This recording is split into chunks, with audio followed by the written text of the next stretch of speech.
Tere päevast, kallid kaasteelised! Täna ma tahaks teile rääkida puudest ja nende viljadest ja loen siis 2 salmi, 33 ja 34 Matteuse 12. peatükist. Kui puu on hea, siis on viligi hea, või puu on halb, siis on viligi halb, sest puud tuntakse tema viljast. Ja te rästikute sugu, kuidas te võiksite rääkida head, kui te olete kurjad, sest suu räägib sellest, mis süda on tulvil. See rahvas on üritanud siis 35 aastat omi asju ajada, aga üks päev sattusin sotsmeedias huvitava fakti peale. Eestis on noori vähem 250 000, kui oli aastal 1991. Ehk umbes 430 000, siis oli 690 000. Mis on noorte arvu vähenemise põhjus? Selleks, et ühiskond on ebastabiilne. Esiteks see, et rahvastiku sündivus on tohutult kukkunud. Ja nüüd on küsimus, miks see nii on. Majandus on sisuliselt hävitatud, kui tuldi võimule. Seltsimehed tulid võimule, hakkasid majandust hävitama, maaelu hävitama, regionaalpoliitikat, kõike süsteemi teadlikult välja suretama, tööstused suleti, müüdi maha, nii-öelda optimeeriti, tulid pankrotide lained, paljud töölised, kes oleksid tööd teinud, on lahkunud, on nad siis Eesti või vene rahvusest.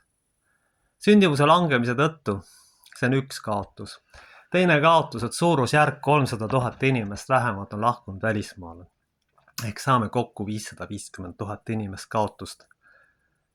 Ja kui nüüd võtame veel seal sündinud lapsed, või õigemini sündimatu jäänud lapsed, siis me saame umbes ka suurusjärk veel 250-300 000. Ehk tegelikult me oleme kaotanud 800 000 inimest rumala idiootliku poliitika tõttu. Nüüd mõni seltsimeeski siis maisest ilmast lahkust, kes on ka üks nende, kes tagant seisab, et ma arvan, et ei peaks seda inimest leinama. Vähemalt mitte riiklikul tasandil, sellepärast, et rõhutan veel kord, puud tuntakse tema viljadest. Hävitatud majandus, põgenenud noored. Kas me seda olemegi siis tahtnud? Tegelikult muidugi mitte. Osava manipulatsiooniga on 35 aastat peetud rahva vastu sõda. Ja näidatud, et sõda on mujal, aga tegelikult sõda on siin samas inimeste endi vastu. Maksupoliitikaga, ettevõtluse vaenulikkusega, noorte vaenulikkusega, noorte perede vaenulikkusega. Seda on see agenda tegelikult kogu aeg toonud. On nüüd üks agenda esindaja lahkus, nüüd arvatakse peab leinama. Tegelikult on need viljad puhtalt satanistlikud. Rahva arv on vähenenud. Tegelikult tohutult. Võõrad on täpselt enam-vähem sama palju sisse tassitud, kui siit on ka sündimata jäänud või ära läinud. Ilmselt sellest oldi teadlik. See on teadlik rahvaarvu vähendamine. Perekondlikud väärtused on selleks hävitatud, et sündivus alla läheks. Alla läheks, et toimuks häving ja välja vahetumine. Noortele tuleks anda need väärtused tagasi, mis kunagi olid. Aga küsimus on selles, et inimestel ei ole siin võimalusi. Probleem on ka veel selles, et kui te satute väiksesse kohta, siis tõenäoliselt kõik need kohad on juba kellegi käes või tuttavate kaudu käivad töökohad. Ja paratamatult, kui te juhtumisi ei ole ka lojaalne veel peavoolu agendale, kui te seda teatakse, ega teil on võimatu tööle saada, võin seda isiklikult täiesti kinnitada. See nii on faktiliselt. Nii et on ka nüüd selge, ma olen oma naha kogeda saanud, meil ei ole mingit sõnavabadust tegelikult, see on illusioon. Teilt võetakse karjäär kinni panna. Te ei pruugi isegi tööd saada halvemal juhul, kui te ei ole agendale piisavalt lojaalne näiteks. Aga kõige hullem see, et siit on lahkunud suure nagu keskklassi, kes seda ühiskonda edasi viiks, kes oleks kriitiline ja kes tegelikult otseselt hakkaks vastu peavoolu agendale. Seda oleks meile vaja. Nii et mitte mingit leinamist selles mõttes, et homme minu poolt küll ei tule kindlasti perekonna värk, aga ma ei arva, et peaks inimest, kes on otseselt või kaudselt kaasa aidanud rahvastiku arvu vähenemisele kuidagi moodi leinama. Me oleme kaotanud ikkagi sisuliselt, nagu ma seletasin, 800 000 inimest, 250 000 vähem sündi, 300 000 inimest on lahkunud ja lisaks on veel siis seal sündinud ja sündimata lapsed, seal sündinud lapsed ja hävitatud majandus. Tööstust Eestis normaalselt praktiliselt ei ole sellega võrreldes, kui tüübid said selle asja kättesi. Sellega võrreldes ei ole tööstust. Otsene valetamine, otse manipulatsioon, rahade tassimine võõrastele, vaenulikkus nõrgemate vastu, kes siin elavad. kohaliku ettevõtluse noorte mitte toetamine. Lisaks veel ugri mentaliteet.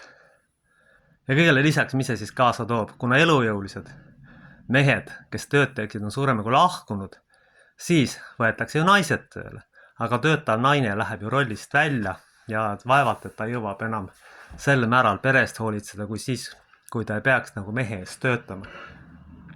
See on kõik selle agenda otseselt tagajärjed. Enamik inimesi elab illusioonis ja muinasjutus, mis on loodud peavoolumeedia poolt. Mitte nüüd kõik, aga väga paljud.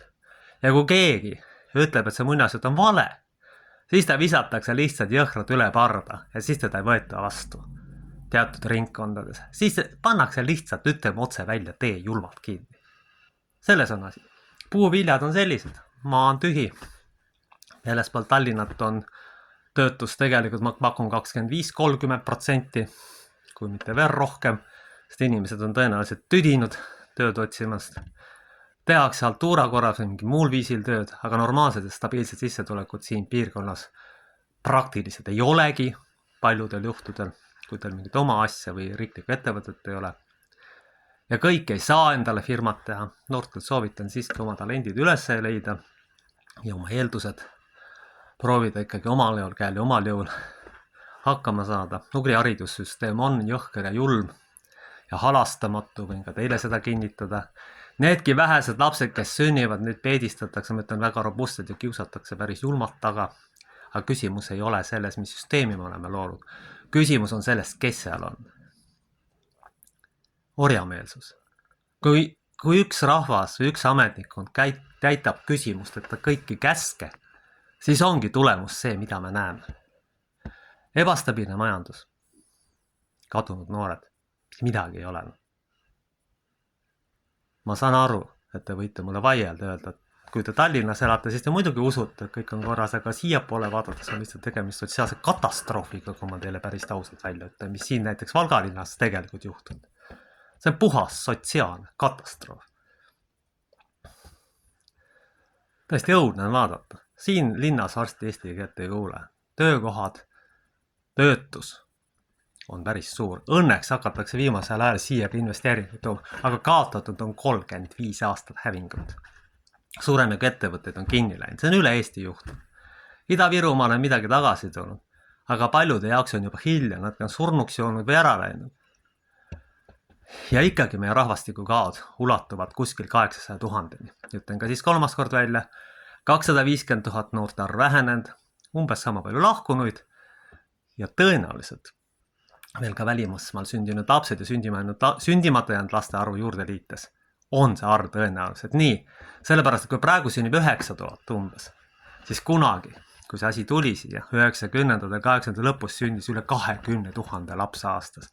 Ja selle ajaga nad sünnivus 2 korda. Kuulge, see näitab, et inimestel ei ole turvaline, kui nad ei julge lapsi saada. Mingil perioodil olid toetused üle, aga praegu see on katastroof. Hirmutamise, manipulatsiooniga on veel sündivust alla lastud, et inimesed jumala eest ei hakkaks sünnitama, et äkki tuleb pomm kuskil. No kust ta siis tuleb? Puhas vale.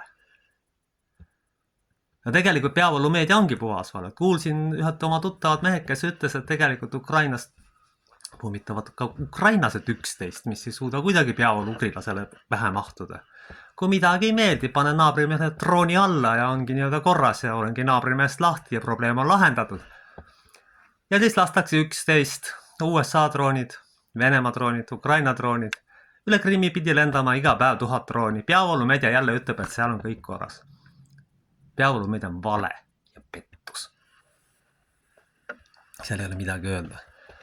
Kui me võtame igast aimulikust ja eetilisest aspektist, siis on see puhas satanism, mis siin toimub. See on puhas satanism. Selles ei ole mitte mingisugust kahtlust, kui rahval on alla saadud. Kui majandus on sisuliselt, ütleme otse julmalt välja hävitatud.